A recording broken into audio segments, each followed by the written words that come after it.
मान्यता है कि बरुआ सागर जो किला है उसका अंदर अंदर और इस किले इस मंदिर तक आने जाने का रास्ता है।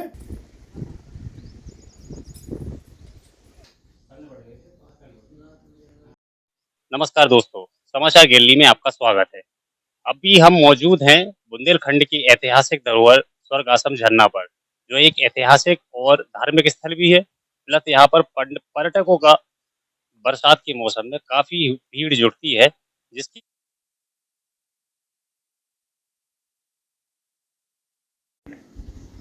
देखिए जहाँ हम लोग खड़े हैं ये लक्ष्मण जी का मंदिर रहा है पहले।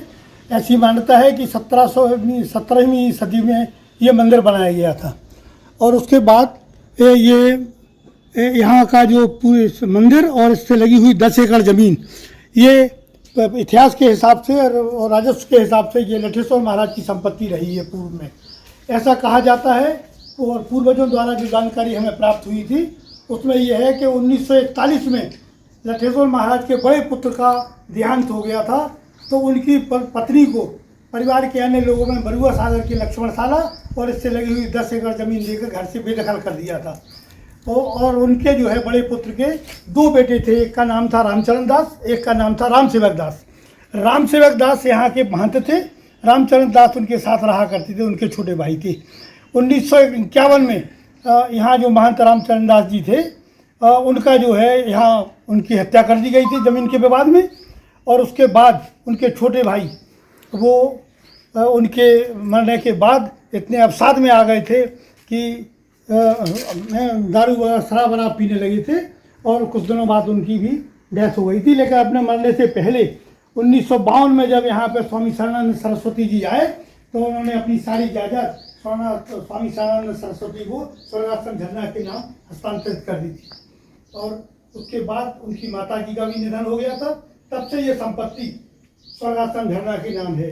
यहाँ जो पहले भगवान लक्ष्मण की मूर्ति हुआ करती थी, लेकिन कालांतर में ये मूर्ति चोरी चली गई थी क्योंकि बड़ी बेशकीमती मूर्ति थी।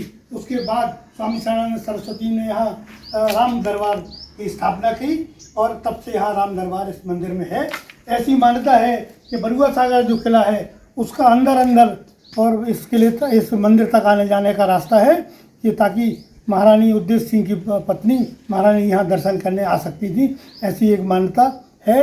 क्योंकि यहाँ से जो नीचे सीढ़ियाँ जाती हैं और नीचे जो तलहटी में जगह बनी है उसके आगे किसी ने आज तक जाने की हिम्मत इसलिए नहीं की कि अंधेरा भी है और वो गुफा एक तरह से बंद भी है। लेकिन ऐसी मान्यता है कि अंदर अंदर जो रास्ता बना है वो किले तक जाता है। इस संबंध में हमें जो जानकारी है वो सिर्फ इतनी ही रही कि स्वामी जी के 1952 में जब ये संपत्ति स्वामी जी के हस्तांतरित हो गई तब से स्वर्गाश्रम झरना बरुआ सागर का ही अधिपत्य इस मंदिर पर और ज़मीन पर है। दूसरे मंदिर पे अभी हम लोग मौजूद हैं। आइए डॉक्टर साहब से ज़्यादा जानकारी लेते हैं इस मंदिर के बारे में। जी डॉक्टर साहब, इस मंदिर के बारे में क्या आप बता सकते हैं? हाँ देखिए, ऐसा है, ये सामने आप जो कुंड देख रहे हैं, शुरुआत में 1950 के दौर में यहाँ एक स्वामी शरणानंद सरस्वती नाम के संत यहाँ जड़ी बूटियों की खोज में आया करते थे। और उन्होंने यहाँ जो पेड़ सामने कुंड के पास जो पेड़ दिख रहा है ये कच्चा कुंड था और इस पेड़ से लगी हुई 2 मूर्तियां यहाँ थी, एक अन्नपूर्णा देवी की और दूसरी भगवान विष्णु की। उन मूर्तियों को देखकर ही स्वामी शरणानंद सरस्वती ने इस स्थान को अपनी साधना स्थली बनाया था। और उसके बाद कुछ दिनों बाद वो यहीं आके रहने लगे थे। यहाँ की बेशकीमती जड़ी बूटियों से लोगों का इलाज किया करते थे। और इन मूर्तियों को जब कुछ दिनों बाद ऐसा देखा गया कि कीमती मूर्तियां थीं तो इन्हें कई बार बदमाशों ने जो है चोरी करने का प्रयास किया, लेकिन मूर्तियां यहाँ से गई नहीं। फिर स्वामी जी ने यहाँ बगल में ये मंदिर बनवाकर इन मूर्तियों की यहाँ स्थापना करवा दी थी। डॉक्टर साहब, स्वर्गाश्रम झरना जो है ये धार्मिक स्थल है, फिर भी यहाँ पर इतनी गंदगी फैली रहती है। क्या संगठन की कमी है या यहाँ किसी और समस्याओं के कारण ये साफ सफाई या स्वच्छता की व्यवस्था नहीं रह पाती है? देखिए, क्या कारण है?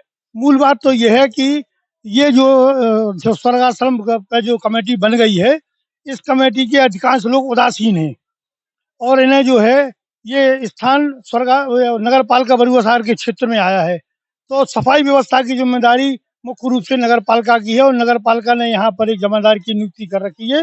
लेकिन क्षेत्र इतना बड़ा है कि एक जमादार के द्वारा यहाँ पे सफाई व्यवस्था कर पाना संभव नहीं है। दूसरा, यहाँ जो सैलानी लोग आते हैं वो भी अपनी जिम्मेदारी नहीं समझते हैं और जगह जगह गंदगी फैला के चले जाते हैं।